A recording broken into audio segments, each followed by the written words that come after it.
वाहेगुरु जी का खालसा, वाहेगुरु जी की फतेह। क्या पूरे सिख भारत के अंदर जहां पर भी जाकर काम करते हैं, क्या वहां पर किसी के साथ दुष्कर्म करते हैं? लेकिन प्रवासी मजदूर पंजाब के अंदर आते हैं, काम करते हैं, बहू बेटियों को छेड़ते हैं, बाजार के अंदर खड़े खड़े कपड़े उतारकर नंगे हो जाते हैं। इसके बारे में विस्तार सहित बात करेंगे। दूसरी बड़ी खबर, अमेरिका की फौज बांग्लादेश के अंदर पहुंची हुई है।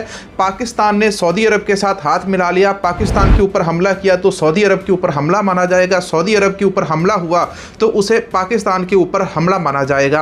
ऑपरेशन सिंदूर 2.0 किस प्रकार से होगा आने वाले समय के अंदर? यदि पाकिस्तान के अंदर भारत सरकार को हमला करना पड़ा तो वो किस प्रकार से करेंगे? भारत ने रशिया के साथ हाथ मिलाया और रशिया के साथ युद्ध अभ्यास करने के लिए, और उसी को देखकर फिर नाटो कंट्रियों ने भारत के ऊपर दबाव बनाते हुए और अमेरिका ने, नाटो ने मिलकर बांग्लादेश के अंदर अपनी फौज को भेज दिया। सारी बातें एक दूसरे के साथ कनेक्टेड है। इसके अलावा पंजाब के अंदर पटियाला जेल के अंदर संदीप सिंह सनी का मामला आप सभी को पता होगा, आप सभी ने उसके बारे में जानकारी भी सुनी होगी। क्या सिखों के ऊपर, पंजाबियों के ऊपर ये अत्याचार नहीं है? प्रधानमंत्री मोदी का फर्ज बनता था, वो 75 साल के हो गए और उनको इस्तीफा देना चाहिए था। अभी तक यही नियम चल रहा था, यही कानून चल रहा था। किसी की एज 75 साल हो जाती है तो 75 साल के बाद वो व्यक्ति पद के ऊपर नहीं रह सकता। क्या इतने बड़े 140 करोड़ देशवासियों में से भाजपा को एक भी व्यक्ति नहीं मिला जो प्रधानमंत्री पद का दावेदार हो? योगी आदित्यनाथ को बना दो, किसी और व्यक्ति को बना दो, लेकिन कम से कम कुर्सी से साइड में तो करो जिसकी उम्र 75 साल हो चली है। आज देश के अंदर अधिकतर युवा वोटर है। अडानी मामले के अंदर जिन लोगों ने अडानी के खिलाफ एक भी वीडियो बनाया था, एक भी शब्द बोला था, उन सब के वीडियोज को कोर्ट के द्वारा लीगल नोटिस भेजा गया। आप सभी को पता होगा खालिस्तानी लीडर गुरपतवंत सिंह पन्नू वाले मामले के अंदर न्यूयॉर्क से भारत को कितने सारे नोटिस आ गए, न्यूयॉर्क की कोर्ट से। उस मामले के अंदर प्रधानमंत्री मोदी ने या हमारी इंडियन गवर्नमेंट ने कौन से स्टेप उठाए, कोई आज तक पता ही नहीं चला कि किस व्यक्ति की पेशी वहां पर हुई, किसकी नहीं हुई। या भारत सरकार ने ऑफिशियल तरीके से अमेरिका की कोर्ट का क्या जवाब दिया, आज तक इन्होंने देश के लोगों को बताना जरूरी नहीं समझा। भारत और रूस की मित्रता के इन दिनों बहुत ज्यादा चर्चे हैं। जब से भारत रशिया के नजदीक गया है तब से भारत की जो करेंसी है वो हर रोज डाउन के ऊपर डाउन हो रही है। जब से प्रधानमंत्री मोदी सत्ता के अंदर बैठे हैं, यूएस का $1 होता था, इंडिया के 64 रुपए आते थे, लेकिन आज इंडिया के 89 रुपीज आ जाते हैं $1 के बदले, एक अमेरिकी डॉलर के बदले। देश की जो आर्थिक स्थिति है वो यहाँ पर सुधरी है या हमारे देश का जो रुपया है वो नीचे डाउन गया है? दूसरी बात करते हैं, भारत और रशिया ने बेलारूस के अंदर मिलकर फौजी ट्रेनिंग की थी, फौजी अभ्यास किया था। शायद इसके बारे में आप लोगों ने जान लिया होगा, लेकिन जो बात मैं यहाँ पर आपको बताने वाला हूँ वो बात शायद आपके दिमाग के अंदर अभी तक नहीं आई होगी। प्रधानमंत्री मोदी पुतिन को अपना मित्र बताते हैं और कहते हैं कि हम रशिया के साथ व्यापार करेंगे, रशिया के साथ हथियारों का सौदा करेंगे, अमेरिका के साथ नहीं करेंगे।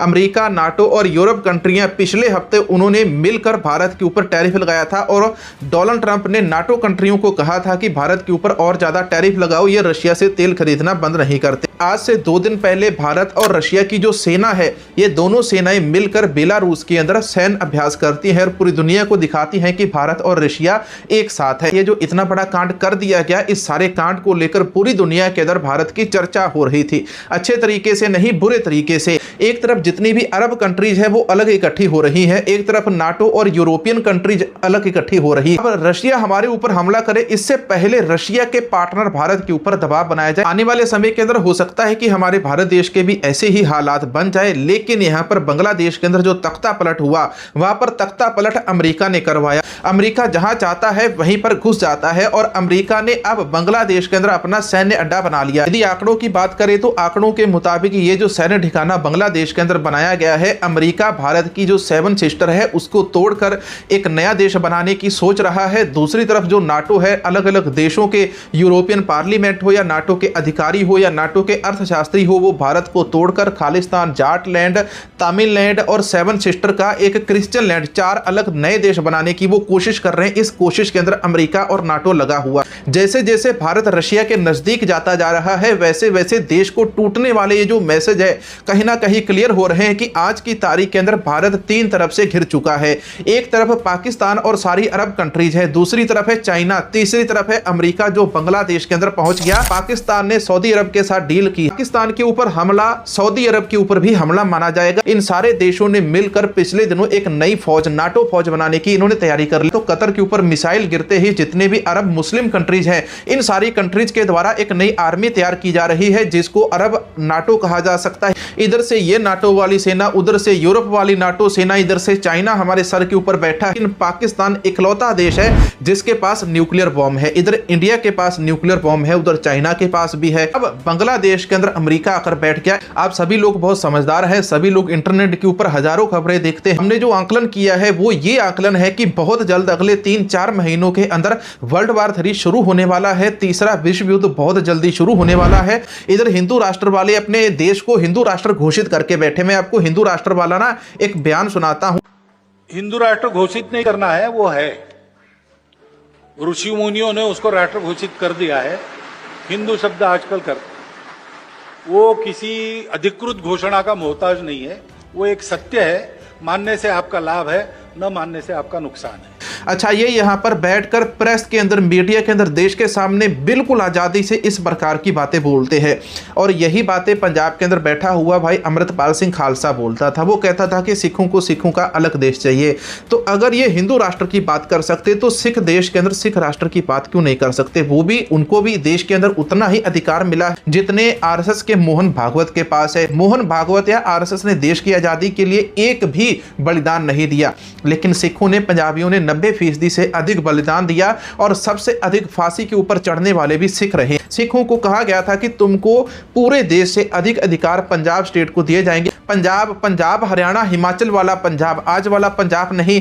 देश आजाद होते ही इन्होंने पंजाब के 3 टुकड़े कर दिए। देश के अंदर पंजाबियों को सबसे बड़ा इन्होंने ये इनाम दिया। अब यहाँ पर ये जो भविष्यवाणियां सच हो रही हैं, इन सारी भविष्यवाणियों के अंदर खालसा राज की भी एक भविष्यवाणी छुपी हुई। भारत के अंदर रहने वाला हर एक व्यक्ति मांगता है, पाकिस्तान के अंदर रहने वाला भी हर एक व्यक्ति खालसा राज मांगता है। महाराजा रणजीत सिंह का जो खालसा राज था उसके अंदर सिखों की जनसंख्या केवल 8 से 10% थी, लेकिन 90% हिंदू, मुसलमान, से जैन, ईसाई, बुद्ध, जैन, ये सारे बाकी धर्मों के लोग होते थे।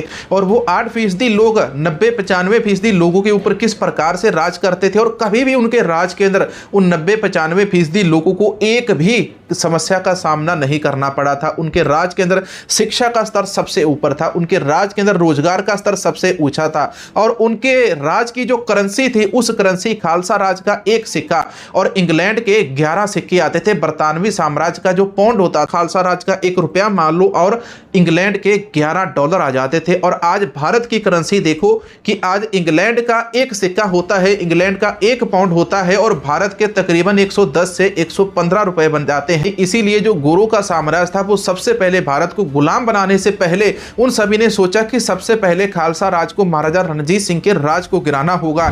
मोहन भागवत बार बार हिंदू राष्ट्र की बात कर सकते हैं, लेकिन पंजाबी सिख अपने हकों की आवाज नहीं उठा सकते। पंजाब से बिहारियों को बाहर निकालो। पंजाब के अंदर यदि प्रवासी मजदूरों को रखना है, बिहारियों को पंजाब के अंदर रखना है, तो आप लोगों को उनके खिलाफ एक कानून बनाना पड़ेगा। किसी और स्टेट से आकर जो लोग भी पंजाब के अंदर बसना चाहते हैं, उनके लिए कोई नियम, कायदे, कानून होने चाहिए। पंजाब के अंदर यदि कोई भी किसी प्रवासी मजदूर को रखता है, जिस परिवार ने रखा है उस परिवार की, उस व्यक्ति की जिम्मेवारी होनी चाहिए। यदि उस व्यक्ति ने, उस प्रवासी मजदूर ने एक भी गुनाह किया, एक भी क्राइम किया, तो उस व्यक्ति के ऊपर कार्रवाई होनी चाहिए। जिस व्यक्ति ने उस प्रवासी को रखा उसकी सारी जिम्मेवारी उस परिवार की होनी चाहिए। उसके बाद सरकार जो कानून बनाती है उसके अंदर भी बाकी की चीजें ऐड ऑन होनी चाहिए। उदाहरण सहित आपको बताते हैं, आप पंजाब के अंदर रहते हैं, आप हरियाणा में रहते हैं, आप यूपी में रहते हैं, आप जम्मू कश्मीर में चले जाओ, उत्तराखंड में चले जाओ, आप हिमाचल के अंदर चले जाओ, आप 1 इंच जमीन तक नहीं खरीद सकते। लेकिन बिहार से आकर, यूपी से आकर, मध्य प्रदेश से आकर तुम पंजाब के अंदर जितनी भी जमीन खरीद लो, आपके ऊपर कोई रोक नहीं है। क्यों भाई? हमारा हक नहीं, हम भी इसी देश में रहते हैं। अगर वो इस देश में रहते हैं, हम भी इसी देश में रहते हैं। आज पंजाब की ऐसी हालत हो चुकी है कि लुधियाना की बात करें, जलंधर की बात करें, होशियारपुर की बात करें, अमृतसर की बात करें, हर जगह के ऊपर प्रवासी मजदूरों का इतना दबदबा है कि उसको आप सहन नहीं कर सकते। प्रवासी मजदूरों को यदि कोई रोकता है, यदि कोई रिपोर्टिंग करने भी वहां पर चले जाता है, तो प्रवासी मजदूर कैमरे के सामने नंगे होकर दिखाते हैं और इन प्रवासियों के खिलाफ कोई भी कानूनी कार्रवाई नहीं होती। और इनकी संख्या ज्यादा होने के कारण कानून भी आज इनकी बात सुनता। इस प्रकार की अभद्र, गंदी हरकतें जो ये प्रवासी मजदूर पंजाब के अंदर कर रहे हैं, बहु बेटियों को यहां से भगाकर ले जाते हैं, नहीं भागती तो उनके साथ रेप करके उनको मार के यहीं पर फेंक जाते हैं। बहुत सारे लोगों के घरों के अंदर इस प्रकार से प्रवासी रहते हैं। तो इन सब के ऊपर कार्रवाई होनी चाहिए। बहुत सारे लोग कहते हैं कि सिख भी हैं, पंजाबी भी हैं जो अदर स्टेट के अंदर रहते हैं। सिख यूपी में रहते हैं, हरियाणा में रहते हैं, पश्चिम बंगाल में रहते हैं, गुजरात में भी रहते हैं, मध्य प्रदेश में रहते हैं, बिहार में रहते हैं, झारखंड में रहते हैं, आसाम में रहते हैं, लेकिन वहां पर वो सिख रहते हैं, लेकिन वो सिख किसी की बहू बेटी के साथ दुष्कर्म नहीं करते। वो किसी बहू बेटी को वहां से इस प्रकार से लेकर नहीं भागते। वो किसी बहू बेटी के गहनों के ऊपर हमला नहीं करते। वो जो सिख वहां पर रहते हैं उस स्टेट के अंदर, वहां के लोग भी कहते हैं कि अगर ये सरदार हमारे पास खड़ा है तो हम सुरक्षित है। लेकिन यहां पर पंजाब के अंदर तुम प्रवासी जो पंजाब के अंदर आ रहे हैं, इनको सिखों के साथ, पंजाबियों के साथ बिल्कुल मत जोड़िए। बहुत सारे लोग ये कहते हैं कि आपके जो पंजाबी लोग हैं, सिख लोग हैं, वो अमेरिका, कनाडा, ऑस्ट्रेलिया, न्यूजीलैंड कितने देशों के अंदर जाते हैं, वो लोग भी आपको सहन करते हैं। हमारे अपने ही लोग, पंजाबी लोग भी ये बातें कहते हैं कि हमारे लोग विदेश में जाते तो वो भी हमको निकाल देंगे। विदेशों के अंदर जो हमारे पंजाबी गए हैं, सिख गए हैं, हिंदू गए हैं, चाहे इंडियंस हैं, चाहे पाकिस्तानी है, किसी भी स्टेट से, किसी भी देश से वो गए हैं, वहां की रेशो देखिए, 70 और 30 की रेशो वहां पर होती है। लेकिन जहां पर वो 70 और 30 की रेशो पार कर गई, जहां पर 30 को पार करके 40 के ऊपर प्रवासी लोग पहुंच गए हैं, और वहां के जो लोग रहते थे उनकी जो संख्या है वो 60% नौकरियों के अंदर रह गई। जहां पर 10% का वहां पर थोड़ा सा डिफरेंस हुआ, तो वहीं पर आज आंदोलन चल रहे हैं कि Indians go back, Pakistani go back. अरब कंट्रियों के अंदर कितने लोग काम करने के लिए जाते हैं और उनके जो लॉ है वो कितने सख्त है। वहां पर कोई पंजाबी, कोई सिख हो, कोई हिंदू हो, कोई मुस्लिम हो, क्या वहां पर कोई जुर्म करके भाग सकता है? ऐसा कानून हमको हमारे पंजाब के अंदर चाहिए, और जब पंजाब के अंदर ये कानून बनेंगे, ये कानून लागू होंगे, तभी पंजाब का विकास होगा। वीडियो के अंदर आपको कैसी जानकारी मिली है कमेंट सेक्शन के अंदर जरूर बताना। मिलेंगे एक और नए वीडियो, नई जानकारी के साथ। वाहेगुरु जी का खालसा, वाहेगुरु जी की फतेह।